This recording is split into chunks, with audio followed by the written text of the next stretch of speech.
Yes, indeed. Dr. Rosario Charon Carrillo is a former professor of education.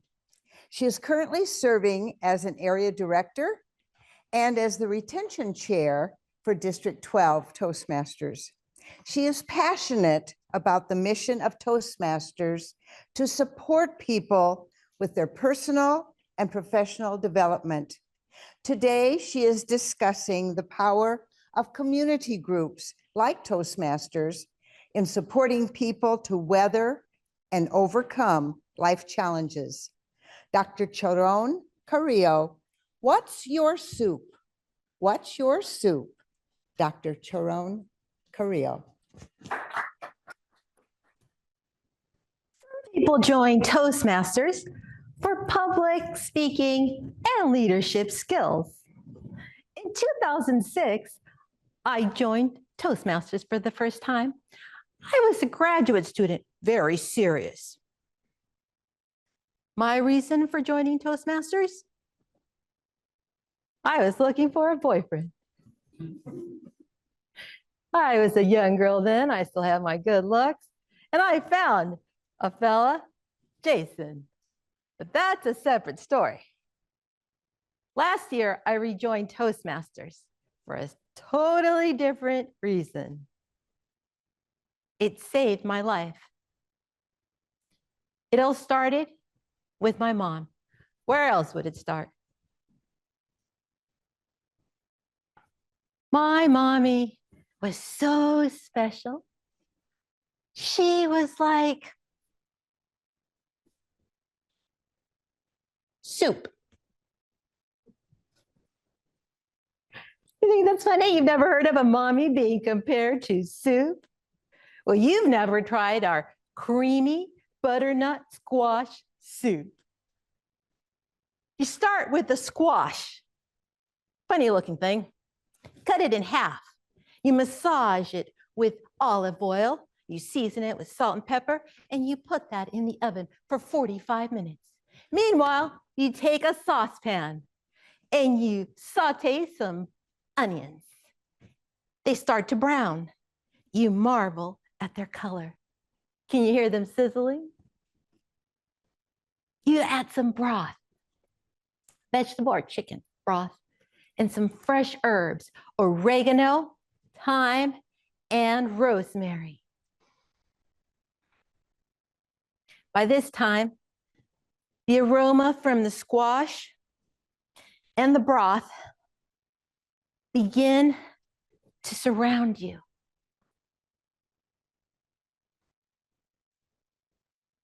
It envelops you in a warm embrace. It's soothing. It's warm.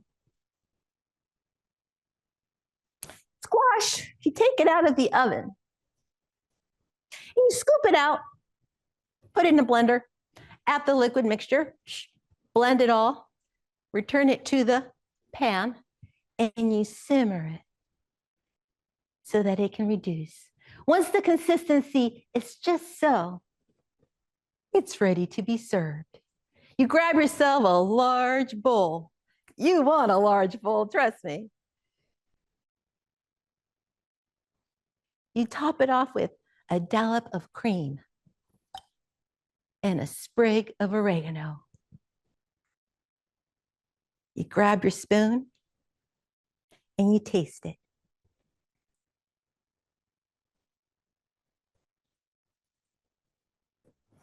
It's home. It's soothing. It's comforting. It's my mommy. She nourished me like that soup. To this day, I can't have a butternut squash soup and not think about her. I can't have any soup and not think about her.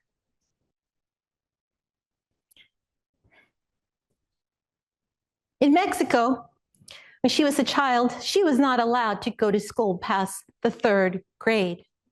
Her siblings were really mean to her and undermined her. She was always in the background, never in the spotlight. Still, she was remarkable. As a single parent, she worked up to 3 jobs to put food on the table. And she raised my sister to become an ER nurse, and she raised me to become a professor of education. How did she do it? She instilled in us drive, a hard work ethic, and motivation. One time when I was a schoolgirl with a sweet tooth, she came home running one day. And she said, Charon, Charon, I got a job at a cake factory. It's going to provide enough money so that we can get our own apartment. Huh?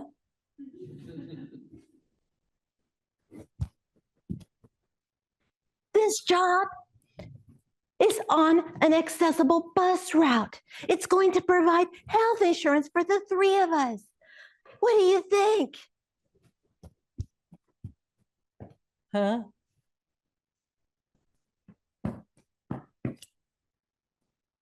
She had me at cake factory. I imagine chocolate cakes, strawberry shortcakes, carrot cakes with cream cheese frosting. I was transported to the world of Willy Wonka. My mother was not just industrious and brilliant and lovable. She was magical.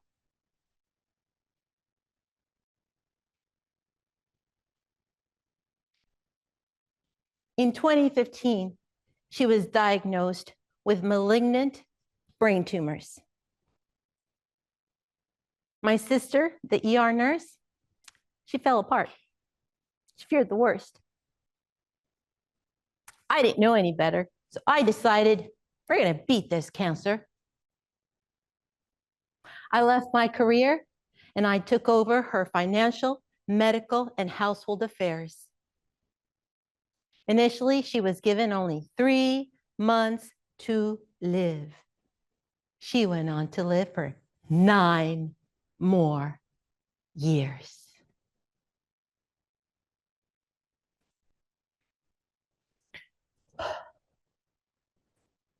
For her cancer treatments, we had to go to the hospital each time. We were there 8 times. These were week-long stays. One time, we stayed in the hospital for 16 consecutive days. There were infection scares, stroke scares, fall scares. She would fall so much. I would have to use a mechanical hydraulic device. I'd have to crank it, scoop her up like a Mexican taco. So many times she would fall. The Olympic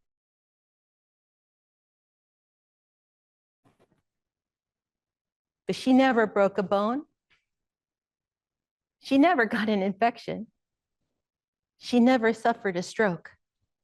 We never missed an appointment. We did so well in 2015, 2016, 2018, all the way to 2023.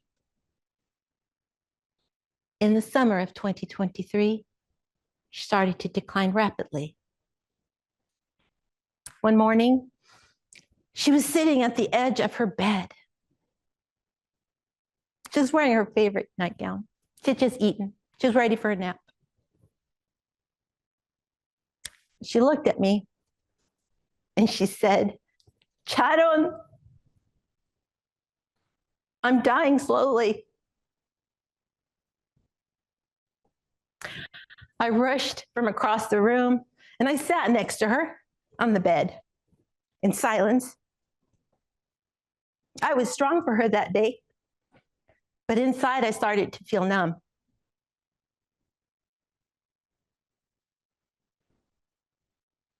She began to lose her motor functions. That means her ability to walk, to eat full meals, to hold herself upright.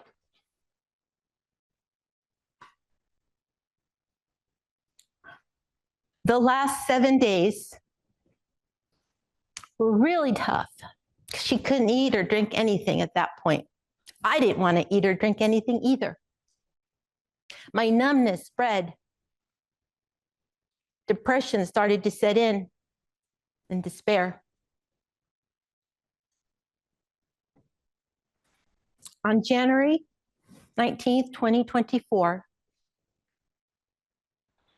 my beloved mommy passed away. In my arms, at home, in her warm bed. It couldn't have been more beautiful. There were flowers all over the room. The room smelled of frankincense. Her favorite singer, Juan Gabriel, sang a song, Amor Eterno, Eternal Love, in the background. I sang along. I caressed her head very gently.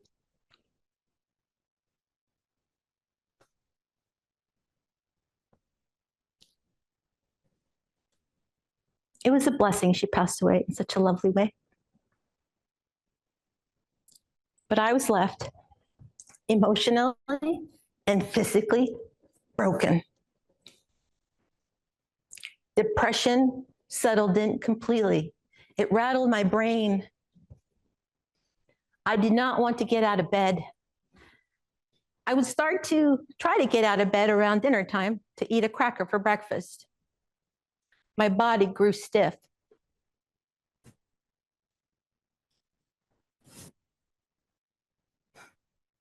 But I had a message for the depression. I said, no, no, mm-mm.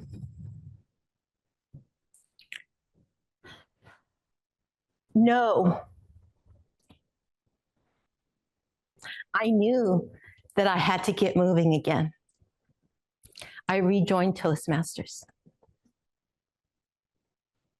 I have become so active in Toastmasters over this past year since her passing. And that has helped me to recover from my loss and my depression a great deal. This past Saturday, I served as contest chair at one of our famous Toastmasters speech contests. We have a lot of those. There was a team of volunteers, a contest team of volunteers. We prepared for weeks and months. Finally, Saturday came, and we got up at 4 a.m. to get ready, to drive to the contest location. We were there at 7 a.m. We started to unload truckloads of food and flowers and paperwork, tons and tons of papers. We briefed the judges. We managed to start on time at 9 a.m. The morning progressed smoothly. Then we had a break. But this time, 8 hours had passed since we had been up. We started to lose our steam.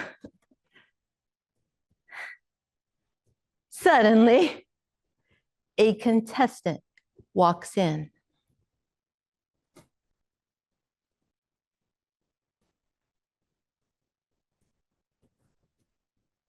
He was using a walker. He's a 20-year-old young man. He looked physically frail, but he had a steady, sweet gaze of a new sheriff in town.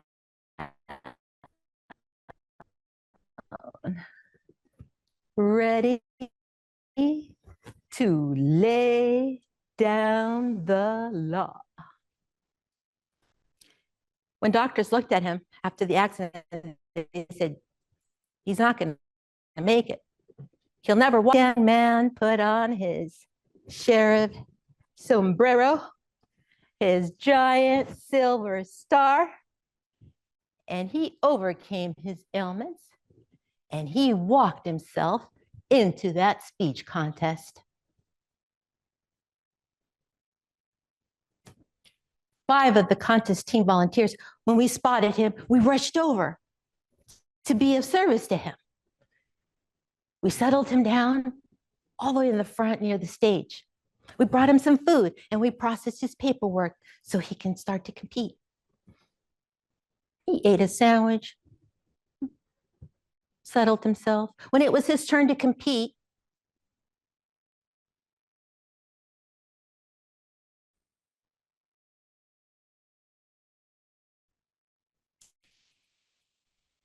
he mustered all the strength from his upper body and lifted himself onto, and he lifted his arms as high as he could. And he told us, I am here to be a testament of the human spirit. No matter what tragedy, you keep going.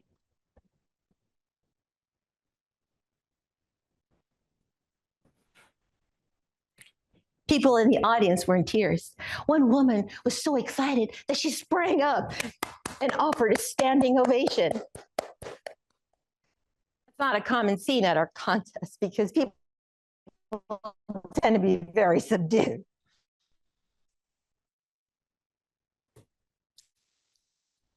So inspirational. I mentioned Toastmasters is having an effect on his life to keep going. Do you think that contest team of volunteers working so many hours, getting up at 4 a.m., creating and facilitating a supportive space serves a purpose, are incredibly valuable to fight things like depression, loneliness, lack of self-esteem?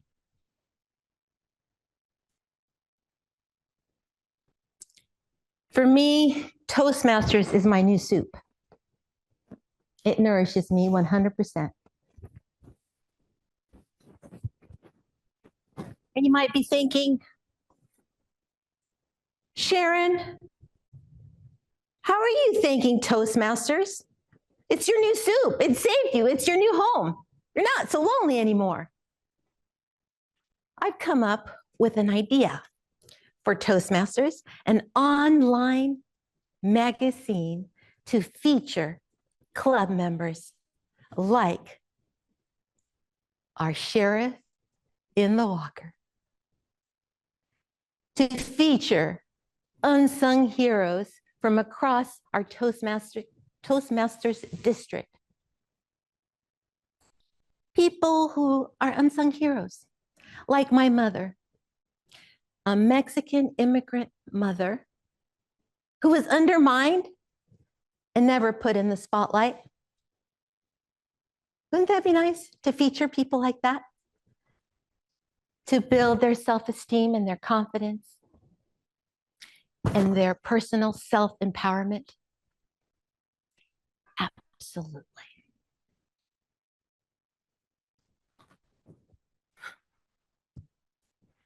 Here's my message to groups like Kiwanis, the Lions Club, women empowerment groups. Don't just stay involved in your groups. Help to make them stronger.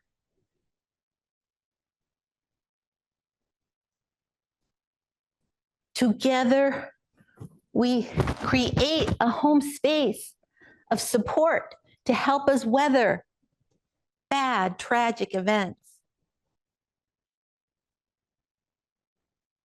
We have to keep cooking our soups and eating them so that we can nourish ourselves and one another.